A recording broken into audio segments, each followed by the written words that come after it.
घरी पाहुणे आलेले पाहून वीणाने तिची सासू आशाजींसाठी नाश्त्याची प्लेट सजवली. पण आशाजींना तिच्या सोनेचा धूर्तपणा समजला होता. तिचा स्वाभिमान जागृत झाला होता. तिने पराठ्यालाही हातही लावला नाही आणि नाश्त्याची प्लेट मागे ढकलत म्हणाली, सुनबाई, मी तुला सांगितले होते ना की मला भूक नाहीये. मग तुला समजत का नाही? मी जेवणार नाही. मला तुझ्या सर्व युक्त्या समजल्या आहेत, आशाजी रागाने म्हणाल्या. पण तरीही वीणाने तिच्या रागाकडे दुर्लक्ष केले आणि खोट्या आवाजात काळजी दाखवत म्हणाली, आई, जर तुम्ही नाश्ता केला नाही तर मीही काही खाणार नाही. हे ऐकून आशाजी अचानक भडकल्या. अगं सुनबाई, आता थांबव हे सगळं. खोटेपणा आणि ढोंग करण्याची एक मर्यादा असते. त्यांना समजले होते की सुनबाई इतक्या गोड आवाजात का बोलत आहे, जेणेकरून तिच्या आत्या सासूला काही शंका येऊ नये, नाहीतर तिच्या आवाजाला काटेच लागलेले असतात. इथे रवीना मनात विचार करत होती की फक्त अजून 2 दिवस कसे तरी निघून जातील, त्यानंतर आत्या आणि मामाजी कसेही निघून जातील. मग या वृद्ध महिलेची इतकी सेवा कोण करेल? आणि कदाचित आशाजींनाही तिच्या हुशार सुनेच्या मनातील भावना चांगल्याच ठाऊक होते की तिचे पुढचे पाऊल काय असेल. त्या अजून आणखी काही बोलणार तेवढ्यात तिचा नातू सोनू आला आणि तिला मिठी मारली. तिच्या लाडक्या सोनूचा प्रेमळ स्पर्श होताच आशाजींचे हृदय वितळले. सोनू आशाजीच्या गालावर हात ठेवत म्हणाला, आजी, लवकर जेवून घे आणि मग तुम्हाला एक गोष्ट सांग आणि माझ्यासोबत खेळ. जर तुम्ही नाश्ता केला नाही तर मीही नाश्ता करणार नाही. मग जवळ बसलेल्या आशाजींच्या नणंद सुमित्राजी म्हणाल्या, अरे वहिनी, तुझे आणि सुनेचं भांडण चालूच राहिलं. आता तुम्ही लवकर नाश्ता करा. मग आशाजींनाही तिच्याशी सहमत व्हावे लागले, कारण एकीकडे त्यांचा लाडका नातू सोनू त्यांना सांगत होता आणि दुसरीकडे त्यांना त्यांची नणंद सुमित्रा समोर वाईट दिसायचे नव्हते. कारण एक मात्र सुमित्राजींचा होत्या, ज्या नेहमीच तिचा साथ देत असत. अन्यथा इतर सर्व नातेवाईकांना त्यांच्या मुलाने आणि सुनेने चांगल्या महागड्या भेटवस्तू आणि पैसे देऊन त्यांच्या बाजूने करून घेतले होते. आशाजी सुमित्राजींना म्हणाल्या, तुम्हीही या, आपण एकत्र नाश्ता करूया. मग तिची विनंती मान्य करून सुमित्राजीही आल्या आणि तिच्या शेजारी बसल्या आणि दोघेही नाश्ता करू लागले. दुसरीकडे रवीना खूप आनंदी होती, कारण तिला वाईट वाटू लागले की किमान आत्यासमोर तरी चांगली छाप पडली आहे आणि आई काहीही करू शकल्या नाहीत. इथे नाश्ता करताना सुमित्राजी म्हणाली, खरंच वहिनी, तुझ्या सुनेमध्ये इतर कोणतेही गुण असतील किंवा नसतील, पण एक गोष्ट नक्की आहे की ती स्वयंपाक मात्र छान करायला लागली आहे. तुम्ही बरोबर बोलत आहात ननंदबाई, आणि ती लोकांना मूर्ख सुद्धा खूप चांगल्या प्रकारे बनवते. नको असूनही आशाजींच्या आवाजात एक प्रकारची वेदना उमटली, जी सुमित्राजींना चांगलीच लक्षात आली. पण तिने त्याकडे दुर्लक्ष करत जेवणाचे कौतुक करू लागली, कारण तिला पुन्हा सासू आणि सून यांच्यात महाभारत सुरू होऊ नये असे वाटत होते. मग सुमित्राजींनी खूप प्रेमाने तिच्या वहिनीला स्वतःच्या हाताने जेवणाचा एक घास भरवला आणि म्हणाली, खरंच वहिनी, जर आज भाऊ जिवंत असता तर तो त्याच्या कुटुंबाला पाहून खूप आनंदी झाला असता आणि या नटखट सोनू सोबत खेळून खूप आनंदी झाले असते. ननंदबाई, ते या जगात नाहीत हेच बरे झाले, नाहीतर आज तेही माझ्यासारखे रडत असते आणि त्यांच्याच लोकांनी फसवल्यामुळे आतून पूर्णपणे उद्ध्वस्त झाले असते. आज आशाजींच्या मनातील कटुता अजिबात जात नव्हती. कदाचित गेल्या 2 वर्षात तिने खूप काही पाहिले असेल. तिने ते सहन केले होते जे तिचा नवरा जिवंत असता तर सहन करावे लागले नसते. पण आज तिच्या तोंडून नको असताना सुद्धा अनेक कटू शब्द बाहेर पडत होते, जे सुमित्राजी चांगल्या प्रकारे समजत होत्या आणि एकांत मिळण्याची वाट पाहत होती, जेणेकरून ती तिच्या वहिनीसोबत थोडे बोलू शकेल आणि तिच्या हृदयातील वेदना समजू शकेल. म्हणूनच ती हळूवारपणे बोलली, ठीक आहे वहिनी, काळजी करू नका किंवा अस्वस्थ होऊ नका. चला आता पहिले नाश्ता करूया. रात्री आपण दोघी ननंद वहिनी एकत्र बसून खूप गप्पा मारू. आशाजी आणि सुमित्राजी यांच्यात खूप जवळीक होती. लग्नानंतर जेव्हा त्यांची ही वहिनी घरी आली होती तेव्हा त्यांची पहिली मैत्री त्यांची नणंद सुमित्रा सोबतच झाली होती, जी आजही कायम आहे. आता थोडं हसा पण वहिनी, तुम्ही आनंदी राहत जावा, मला दुसरं अजून काही नको. सुमित्राजी अजूनही आशाजींचा मूड हलका करण्यासाठी विनोद करत होत्या, पण आशाजींच्या मनात काहीतरी होतं जे बाहेर पडण्यासाठी उत्सुक होतं. आणि शेवटी ती स्वतःला रोखू शकली नाही, म्हणून ती बोलली, नणंदबाई, तुम्हीच एकटे आहात जे मला आनंदी पाहू इच्छिता. नाहीतर या घरातल्या बाकीच्या लोकांना असं वाटतं की कधीही म्हातारी बाई टपकेल आणि कधी या सगळ्या मालमत्तेवर त्यांचा हक्क येईल. बस वहिनी, आता हे सगळं सोडा, आपण दुसरं काही बोलूया. हुशार आणि अनुभवी सुमित्राजींना वीणाच्या चेहऱ्याचा रंग बदलताना दिसला, म्हणून खूप प्रयत्न करून तिने विषय बदलला आणि संभाषणाचा विषय दुसरीकडे वळवला. आणि त्यासोबत ती वीणाला खूप प्रेमाने म्हणाली, सुनबाई, जरा 2 कप चहा बनवशील का? आज तू बनवलेला चहा सुद्धा पिऊन बघते. पण त्यावेळी वीणाला त्यांचे संभाषण ऐकायचे होते, म्हणून तिचे तिथून उठायचे मन नव्हते. पण आता सुमित्रा त्यांनी सांगितले होते म्हणून तिला उठावेच लागले. आणि काहीही झाले तरी तिला सुमित्राजीच्या नजरेत स्वतःला एक चांगली सून सिद्ध करायचे होते, म्हणून तिची इच्छा दाबून ती चहा बनवायला उठली. इकडे सुमित्राजींच्या मनात काहीतरी होते जे तिला तिच्या वहिनीला विचारायचे होते. ती फक्त थोडी एकांताची वाट पाहत होती. वीणाने मोठ्या कष्टाने नणंद आणि वहिनीला काही वेळ एकटे सोडले होते, पण अजून पवन आणि मामा दोघेही ड्रॉइंग रूममध्ये बसले होते. त्यामुळे दोघांना बोलण्यासाठी हा पण योग्य वेळ नव्हता. म्हणून सुमित्राजींनी आशाजींशी काही बाह्य आणि औपचारिक गोष्टींबद्दल बोलायला सुरुवात केली. पण आशाजी पुन्हा म्हणाल्या, नणंदबाई, आजकाल ना मला छोट्या छोट्या गोष्टींवर रडावंसं वाटतंय. माझ्यासोबत हे काय चाललंय ते मला समजत नाही. मला आता कशातही आनंद मिळेना. मी फक्त नातू सोनूला पाहून जगत आहे. पण बघ ना, माझी सून यालाही माझ्याजवळ येऊ देत नाही. आज तू आली आहेस म्हणून सोनूला माझ्याजवळ येऊ देत आहे आणि काही काळासाठी सोडून जात आहे.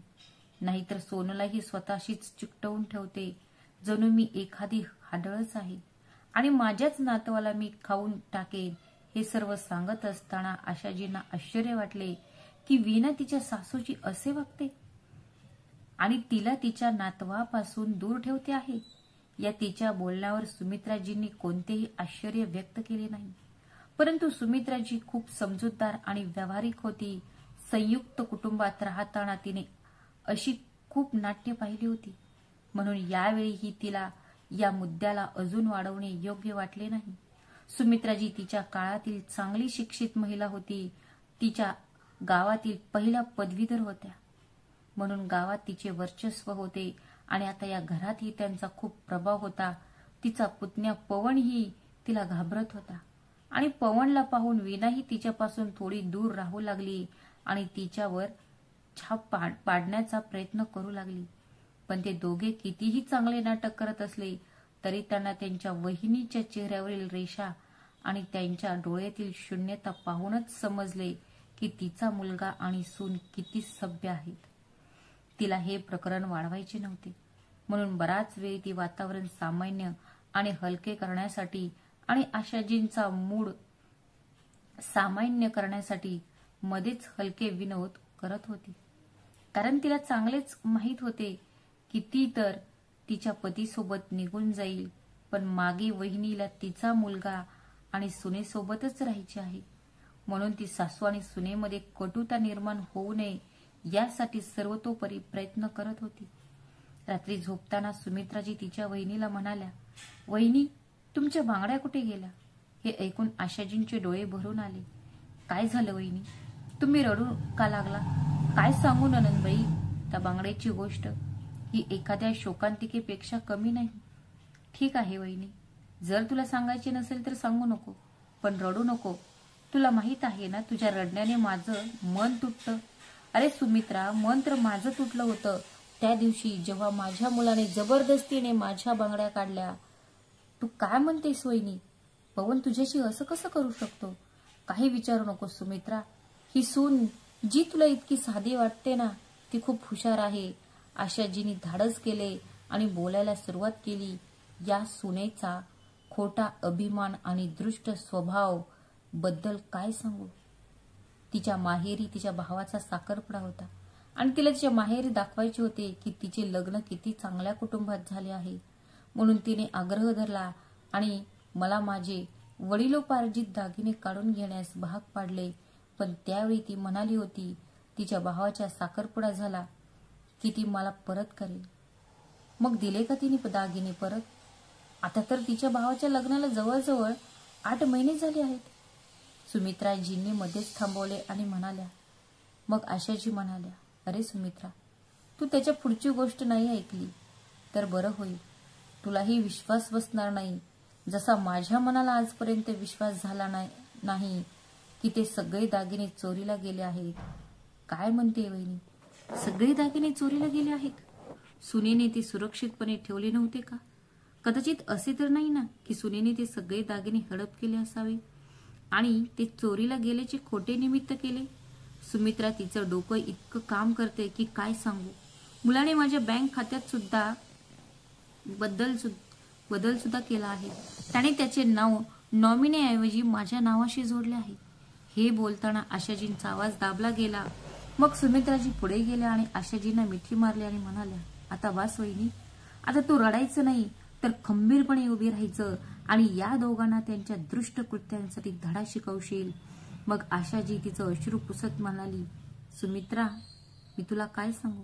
मुलगा येण्यापूर्वीच एक रोटी खायला घालते आणि मला झोपायला सांगते आणि नंतर ती स्वतः 56 भोग बनवून तिच्या पतीसोबत जेवते. आणि जेव्हा मुलगा विचारतो की आईने जेवण केले आहे का, तेव्हा ती म्हणते की आईला पण हेच दिले होते. आता त्या जेवणानंतर तिच्या खोलीत आराम करत आहेत.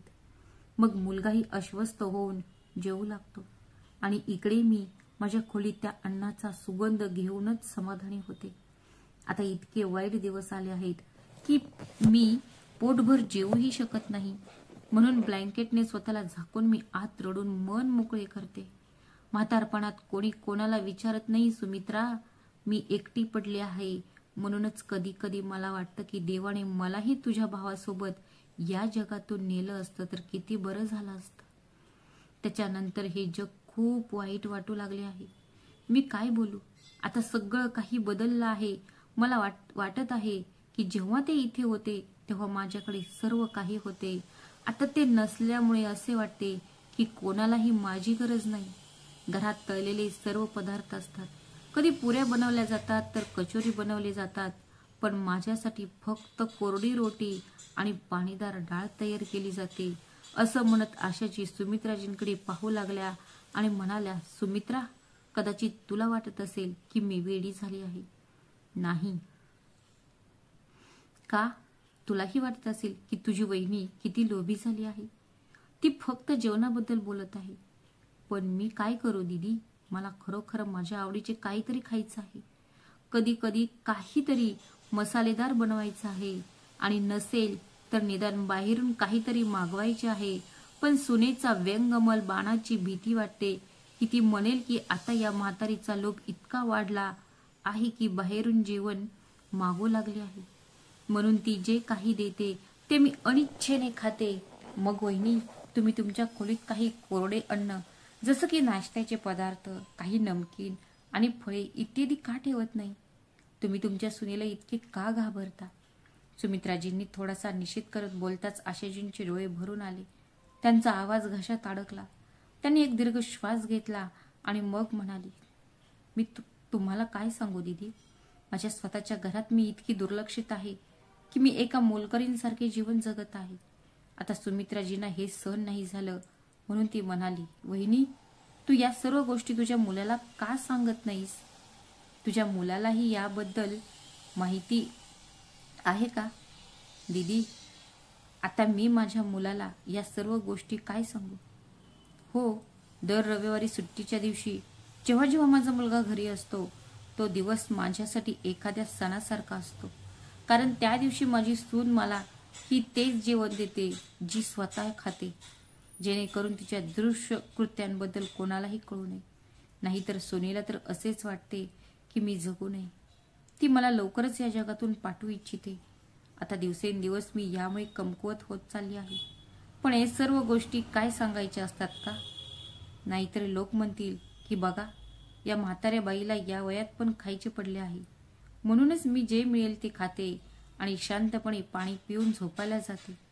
जर माझी सूनच अशी आहे तर होऊ शकते की माझ्या मुलालाही वाटत असावं की मी हे जग लवकर सोडून जावे. आशाजी म्हणाल्या.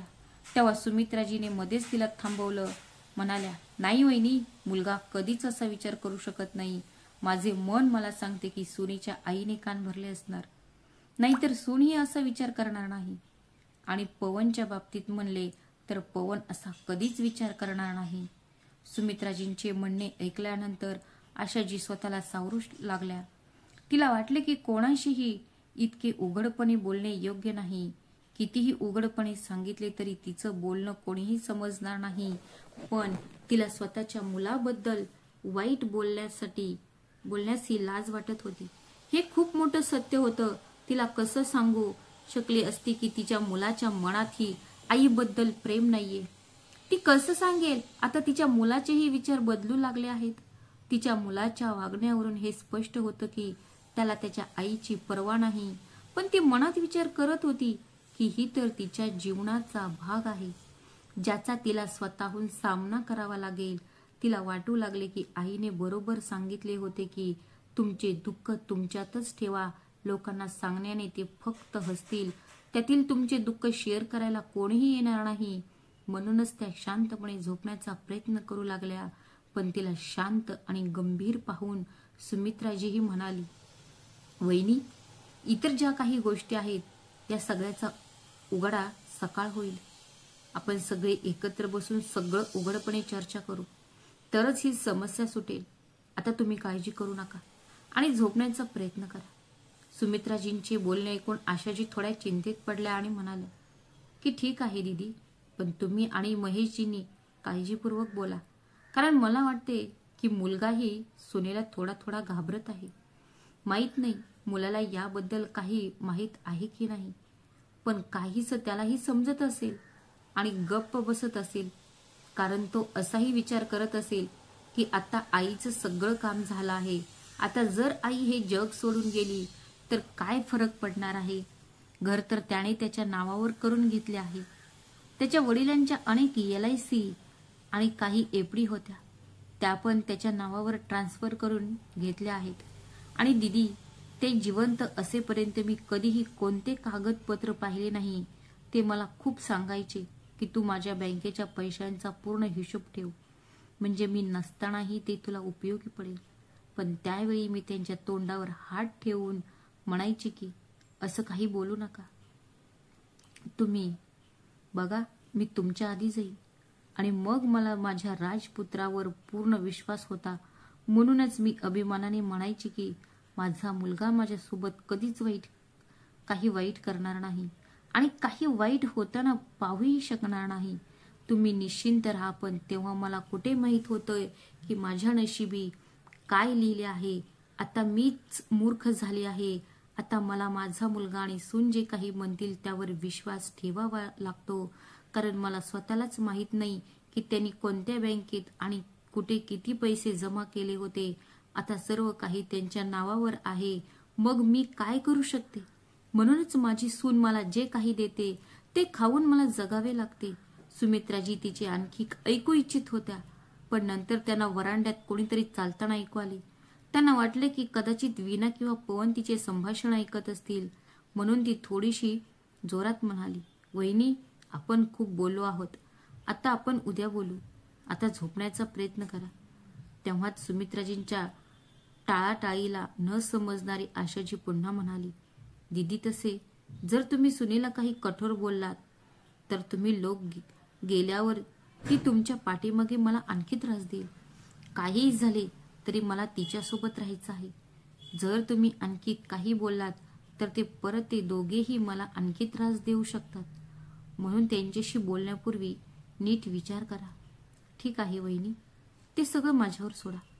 आम्ही मोकळेपणाने सर्व बोलू आणि मुलाला आणि सुनेला सांगावेच लागेल की ते चुकीचे करत आहेत.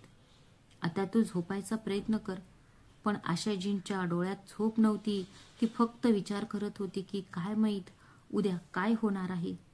जर सुमित्रा मुलाला आणि सुनेला जास्त बोलले तर समोरासमोर भांडण होऊ शकते. आशाजी काही वेळ अशाच विचारात गुंतल्या होत्या. विचार करत करत त्यांना कधी झोप लागली हे देखील कळले नाही. वहिनी झोपी गेल्यानंतर सुमित्राजी खूप सावधपणे उठल्या आणि त्यांचे पती महेशजी यांच्या खोलीकडे शांत पावलाने गेल्या आणि नंतर हळूच आतमध्ये गेल्या आणि त्यांना उठवण्यासाठी हलवले. ते घाबरून जागे झाले. काय झाले सुमित्रा, तू अजून झोपली नाहीस? महेशजी म्हणाले. मग सुमित्राजी हळूच म्हणाल्या, ऐका ना, मला तुमच्याशी काहीतरी महत्वाच्या गोष्टींबद्दल बोलायचं आहे. आणि थोड्याच वेळात तिने आशाजींच्या मुलाबद्दल आणि सुनेबद्दल सर्व काही तिच्या पती महेशजींना सांगितले. मग उद्या सकाळी आपण काय करायचे याचा प्लॅन दोघांनीही बनवला. मग दुसऱ्या दिवशी सकाळी नाश्त्यानंतर महेशजी पवनला म्हणाले, पवन, तू आज तुझी गाडी घरी सोडून जाऊ शकतो का? जर आज तू ऑफिसला जाण्यासाठी खासगी टॅक्सी किंवा कॅब घेऊन गेलात तर बरे होईल, कारण आज मी आणि तुझी आत्या एकत्र बाजारात जाणार आहोत आणि सोबत वहिनीलाही फिरवून आणेन. पवनसाठी हा तर एक धमाका होताच, पण आज स्वयंपाकघरात उभी असलेल्या वीणानेही कान वर केले. अरे, हे काय बोलत आहेत काका? घरची गाडी मागण्याची त्याची हिंमत कशी झाली? स्वतःशीच बडबड करत वीणा स्वयंपाकघरातून बाहेर आली. तिने हे सुद्धा पाहिले नाही की मागे सोनू रडत आहे. बस स्वतःचे पाय आपटत सोनूला ओरडून तिच्या खोलीत निघून गेली. पवन सुद्धा वीणाच्या पाय आपटण्याने समजून गेला की वीणा रागवली आहे, त्यामुळे आता त्याचे काही खरं नाही. मग आता तोही तिच्या मागे खोलीत जाण्यासाठी निमित्त शोधू लागला. इकडे गॅसवर ठेवलेले दूध उकळत होते आणि इकडे खोलीत वीणाचा राग वाढत होता. हद्द झाली यांच्या निर्लज्जपणाची. आता तर यांनी तर सर्व मर्यादाच ओलांडल्या आहेत. या घराला स्वतःचे घर समजायला लागले आहेत. त्यांनी तुमच्याकडे गाडी मागण्याची हिंमत कशी केली, ते पण आईला बाहेर फिरायला घेऊन जाण्यासाठी? खरंच त्याचे या म्हातारपणात ही छंद काही संपत नाहीत. ही तुमची आई म्हातारपणात अधिक तरुण होत चालली आहे असं दिसतंय. पवन जसा खोलीत पोहोचला तसे वीणाने बडबडायला सुरुवात केली. तेव्हा पवन म्हणाला, वीणा, तुला माहित नाही की ही आमची जी आत्या आहे ना, ती खूप हुशार आहे आणि मामाही तिचेच शब्द बोलतात. मला वाटतं तिला आपल्यावर संशय येऊ लागला आहे. जर तिला आपल्यावर थोडाही संशय आला तर आपण हे घर आपल्या ताब्यात घेऊ शकणार नाही आणि आईची सर्व मालमत्ता ती जिवंत असेपर्यंत मिळणार नाही. म्हणून तू सध्या गप्प राहा. हे ऐकून वीणा चिडून म्हणाली, पवन, तू विचार कर, जर आईला रोज असे चविष्ट जेवण खाण्याची सवय लागली तर उद्या जेव्हा आत्याजी निघून जातील तेव्हाही त्या हीच अपेक्षा करतील की आपण त्यांना असे चविष्ट जेवण खाऊ घालावे. तिचे बोलणे ऐकून पवन ही चिडला आणि म्हणाला, सोड नाही खाण्यापिण्याचं. आता आपल्याला याची काळजी करावी लागेल की आपण आईच्या स्वाक्षऱ्या असलेले सर्व कागदपत्रे कसे सुरक्षितपणे ठेवावे आणि जमेल तितके आत्या आणि मामाजींना आनंदी ठेवणे, जेणेकरून अशी कोणतीही परिस्थिती उद्भवू नये आणि हे प्रकरण अजून वाढू नये. वीणा अजूनही पवनच्या बोलण्याशी सहमत नव्हती. माहीत नाही तिच्या मनात काय चालले होते की ती स्पष्टपणे म्हणाली, मला समजत नाही पवन, तू इतका भीत का आहेस? हे घर आधीच आपल्या नावावर आहे आणि आईचे दागिने तेही आधीच माझ्याकडे ठेवले आहेत. मग तुला कशाची भीती वाटते? मला अजिबात कशाची भीती वाटत नाही वीणा. मला फक्त तुला वास्तव समजून घ्यायचं आहे, पवन म्हणाला. मग ही वीणा म्हणाली, जर तुला खरेच भीती वाटत नसेल ना, तर यावेळी जर आत्या काही म्हणाल्या ना की आपण आईची योग्य काळजी घेत नाही, तर त्यांना सरळ सांग की तुम्ही तिला तुमच्या सोबत घेऊन जा. वीणा, तू काय बोलत आहेस हे तुला माहिती आहे का? पवन म्हणाला. मग वीणा ही ओरडल्याने म्हणाली, हो, मला माहिती आहे की मी काय म्हणते आणि मी तुमच्यासारखी मूर्ख नाहीये. आतापर्यंत सोनू शांत बसला होता. कदाचित त्याला खूप भूक लागली असेल म्हणून तो जोरात ओरडू लागला. मग वीणाला अजून राग आला आणि तिने सोनूच्या गालात एक चापट मारली. तेव्हा लगेच पवनने सोनूला त्याच्या जवळ ओढले आणि त्याला मिठी मारली. त्याला काहीच समजत नव्हते की वीणाला कसे समजवावे. तेवढ्यात बाहेरून आत्याचा आवाज आला की वहिनी, आज तू चहा बनव ना, मला खरोखर तुझ्या हातून बनलेला चहा प्यायला आवडेल. हे ऐकून वीणा पुन्हा चिडली आणि पवनला म्हणाली, मला एक विचारायचे आहे की ही आत्या आपल्या घरात आग लावायला आली आहे का? यांचे छंद तर कधीच संपत नाहीत. कधी बाहेर जाण्यासाठी, कधी पराठे खायला देण्यासाठी, कधी चहा बनवण्यासाठी. आईला पूर्णपणे खराब केल्याशिवाय तिला आराम मिळणार नाही. वीणा रागात हे बोलत होती. मग पवनने तिला समजावले आणि म्हणाला, हळू बोल, ते ऐकतील. मग काय झालं? जर तुला घाबरायचं असेल तर घाबर. मी काही घाबरणार नाही. बरोबर बोलत आहेस सुनबाई. तुला घाबरण्याची काही गरज नाही. तू तर तुझ्या सासूला घाबरवून ठेवले आहे ना. आत्या खोलीत प्रवेश करत म्हणाली. मग अचानक वीणाने तिचा रंग बदलला आणि म्हणाली, नाही आत्या, मी यांना दुसऱ्याच गोष्टीसाठी फटकारत होते. तुम्ही मला चुकीचं समजत आहात.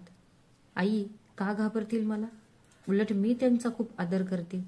बाहेरून तिचे बोलणे ऐकल्यानंतर आत येताना आशाजीमध्ये एवढी हिंमत कुठून आली हे समजत नव्हते.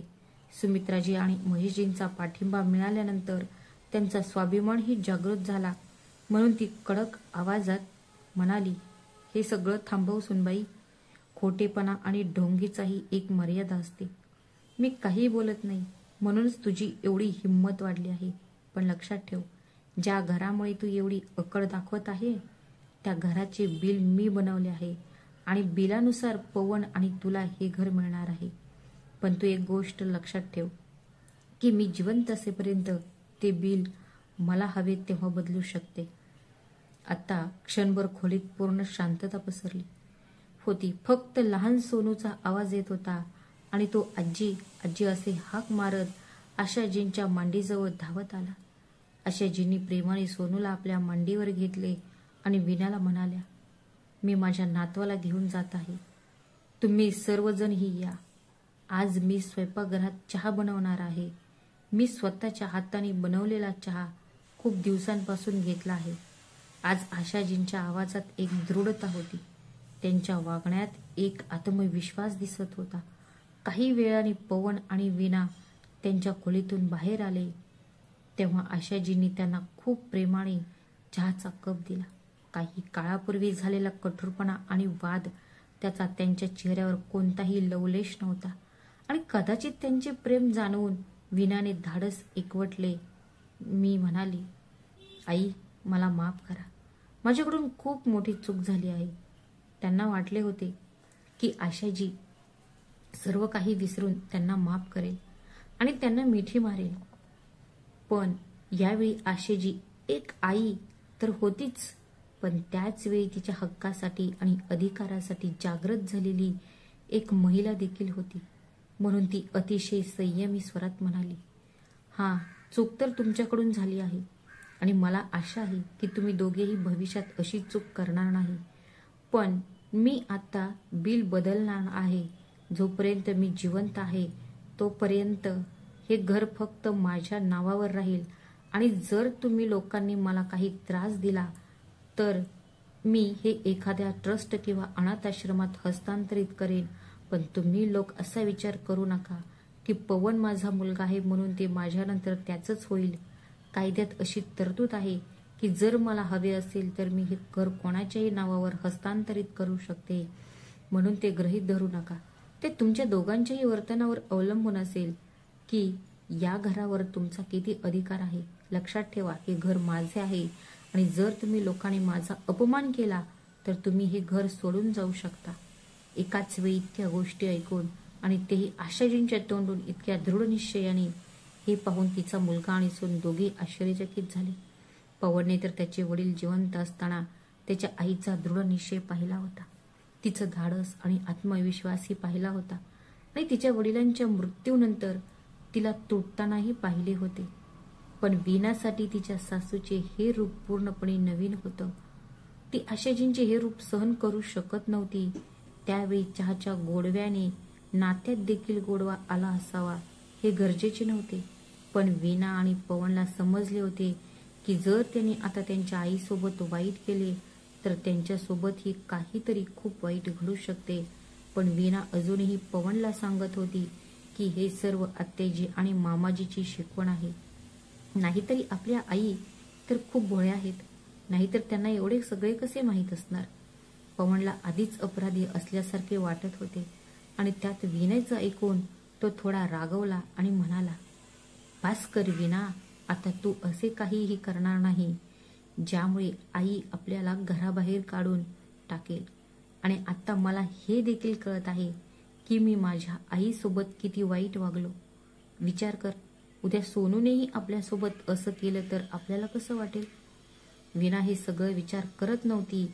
ती फक्त एवढंच विचार करत होती की जर तिच्या सासूने तिला घराबाहेर काढलं तर तिच्यासाठी खरंच खूप त्रास होईल. दुसऱ्या दिवशी सकाळी जेव्हा आशाजी, सुमित्राजी आणि महेशजी फिरायला गेले तेव्हा बाहेर एकांत पाहून आशाजी म्हणाली, "मी खरं सांगते सुमित्रा, काल माझ्या मुलाला आणि सुनेला एवढं सगळं बोलताना खूप भीती वाटत होती. पण तुम्ही दोघांनीही मला एवढा पाठिंबा दिला आणि मला एवढं सगळं इतक्या चांगल्या प्रकारे समजावून सांगितले की मी त्यांच्यावर ओरडून माझे म्हणणे सांगू शकले आणि मला जे बोलायचं होते ना ते न भीता बोलू शकले." मग सुमित्राजी म्हणाल्या, "वहिनी, आता असंच खंबीर राहा, पण लक्षात ठेवा की हे दोघेही आतून अजून बदललेले नाहीत. कदाचित भविष्यात ते बदलतील सुद्धा, पण सध्या त्यांच्यात जो काही बदल दिसत आहे तो फक्त स्वतःच्या कल्याणाचा विचार करून करत आहेत. म्हणून नेहमी स्वतःची काळजी घ्या आणि हे देखील लक्षात ठेवा की तुमच्यासोबत काहीही वाईट किंवा अन्याय होऊ देऊ नका. आणि शेवटी आम्ही तर नेहमीच तुमच्यासोबत आहोत." मग महेशजी पण म्हणाले, "आणि वहिनी, आमच्याशिवाय अजून एक तुमच्यासोबत आहे आणि तो म्हणजे कायदा." आशाजी हलकेच हसल्या. घरी आल्यानंतर सुमित्राजी आणि महेशजी त्यांच्या घरी निघून गेले. त्या दिवसानंतर नाश्त्याच्या टेबलावर आशाजींना तेच देण्यात येत होते जे त्या दोघांकरिता बनवले जात होते. आज आशाजी त्यांच्या विजयावर खुश होत होती आणि मनात विचार करत होती की आता ती स्वतःवर कोणताही भेदभाव किंवा अन्याय होऊ देणार नाही. आणि त्याच वेळी ती सुमित्राजी आणि महेशजींचे आभार मानत होती की जर ते आले नसते तर तिला तिच्या हक्कांसाठी लढण्याचे इतके धाडस कधीच झाले नसते, कारण त्यांना माहीत नव्हते की वसियतनामा कधीही बदलता येते. म्हणून मित्रांनो, प्रत्येक व्यक्तीने नेहमीच त्यांच्या हक्काबद्दल आणि विशेष अधिकारांबद्दल जागरूक असले पाहिजे, जेणेकरून त्यांचे कधीही काहीही चुकीचे होणार नाही. तर मित्रांनो, तुम्हाला ही कथा कशी वाटली ते कमेंट करून आम्हाला नक्की सांगा. जर तुम्हाला कथा आवडली असेल तर कृपया व्हिडिओला लाईक आणि शेअर करा आणि आमच्या चॅनलला सबस्क्राईब करा. श्री स्वामी समर्थ. धन्यवाद.